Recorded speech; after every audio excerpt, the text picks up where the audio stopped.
이번 시간 주제는 자식을 망치는 그런 부모들의 특징에 대해서 얘기를 해보겠습니다.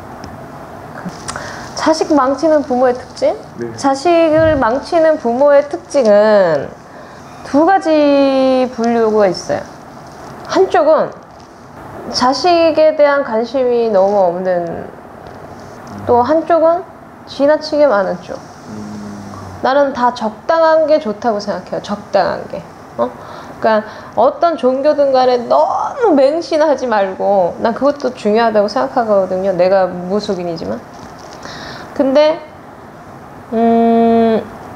자식을 망치는 부모도, 근데 나는 사실은 관심이 차라리 없는 부모의 자식이 관심이 지나치게 많은 부모보다는 나은 것 같아요. 개인적으로는.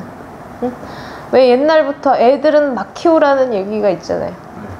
너무 막 온실 속의 화초같이 부모가 자식을 키운 거예요.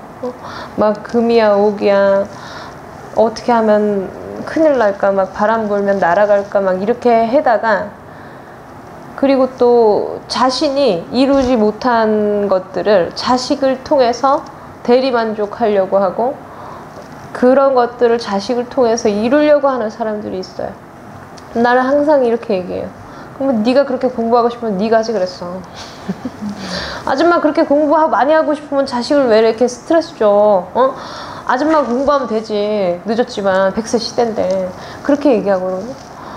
근데 그게 너무 나쁜 것 같아요. 나는 그 사람들이 결국은 얘기를 해보면 대부분은 자기가 학창시절 때 너무 공부가 하고 싶었는데 공부에 한이 맺혀갖고 그걸 자식을 통해서 이루려고 하고, 세상은 공부를 많이 해야 다 된다, 뭐 이런 사고가 있어서 결국은 그거를 자식을 끊임없이 막 세뇌를 시키고, 이땐 이걸 해야 되고 1학년 땐 이걸 해야 되고 2학년 땐 이걸 해야 되고 3학년 땐 이걸 해야 되고 막 그런 식으로 한 거야.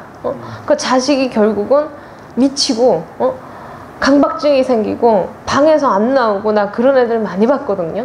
우리 집에 오시는 손님들의 자녀들이. 근데 그런 사람들이 대부분 다, 나는 100 중에 90명, 99명은 다 부자였어. 다 잘 사는 사람들이야.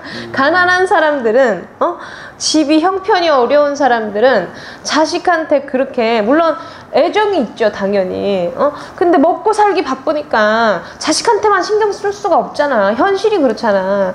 근데 그런 집은 못 봤어. 근데 그런 집이 이렇게 자식을 막 온실 속에 하초같이 막 하는 사람들이 대부분 다 잘 사는 집이었어. 근데 결과는 너무 나빠. 자식이 결국은 커서 집밖에 모르는 그게 돼요. 어렸을 때 너무 아쉬운 게 없으니까 무조건 뭐가 내가 손을 뻗으면 부모가 다 해주고, 금방금방 어떤 일을 극복하고 해결하잖아요. 부모의 어떤 기운으로 인해서. 그러니까 어려움이 없는 거예요. 아쉬울 게 없는 거예요. 남들 우습게 여기고 자식의 인성이 안 좋아지는 거죠. 나는 강요적으로 자식들한테, 뭐 우리 집이 의사 집안이야, 무조건 의사 돼야 돼, 안 그러면 판사 돼야 돼, 안 그러면 같은 그 집안에 또 그 의사 집안은 다 의사가 많아요. 교수 집안에서 또 교수 나고, 판사 집안에서 판사가 나요. 근데 형님네 자식은 의사인데 우리 자식이 딴따라기 때문에 자기는 너무 속상한 거야.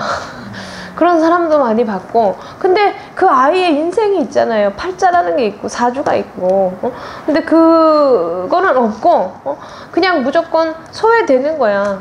의사 집안인데 너만 도려변이 같이 그렇게 해갖고 난 너무 고개를 들 수가 없다, 뭐 이런 사람도 난 많이 봤고. 인성적인 부분에서도 문제가 많아요. 자기중심적이고 자기밖에 모르고, 부모의 어려움이 없이, 어렸을 때 힘든 게 없이 자랐기 때문에 남의 아픔을 절대 들여다보지 못해요. 그냥 뭐 당연한 거예요. 부모가 나한테 해주는 게. 나 없어, 그럼 나 힘들어. 부모 나한테 당연히 해주는 거고, 부모니까 나한테 당연히 하는 거 아니야? 이렇게 되기 때문에 약간 내가 봤을 때는 뭐 한참 성인인데도 좀 철이 없다고 해야 되나? 그렇게 되는 경우도 많이 봤고, 애미애비 몰라보고 부모에 불효하고 막 악다구니 쓰고 그런 자식들 많이 봤거든요. 근데 거의 다 부모의 잘못이에요. 그러니까 내가 어떤 아이가 문제가 있어서 점을 보러 오시는 분들을 보면 부모가 분명히 문제가 있어요. 그러니까 아이의 천성이 문제가 있는 사람들은 거의 나는 드물고 그거는 드물었고 한쪽이 문제가 있거나 양쪽이 다 문제거나 가정 환경을 들여다보면 무조건 문제가 있어요. 근데 이제 자기들의 문제를 보지 못하고 이걸 이제 무속적으로 얘가 귀신 씌인 거 아니냐, 우리 애가 원래 안 이랬는데 막 갑자기 눈에 살기가 돌고 미친 짓을 한다, 이렇게 말씀하시는데 나는 거의 99%는 무속적인 부분에 어떤 귀신이시거나 이런 문제는 없었고 거의 다 가정 환경, 부모의 문제였어. 뭐 집착이 너무 심하다든지 뭐 이런 식으로.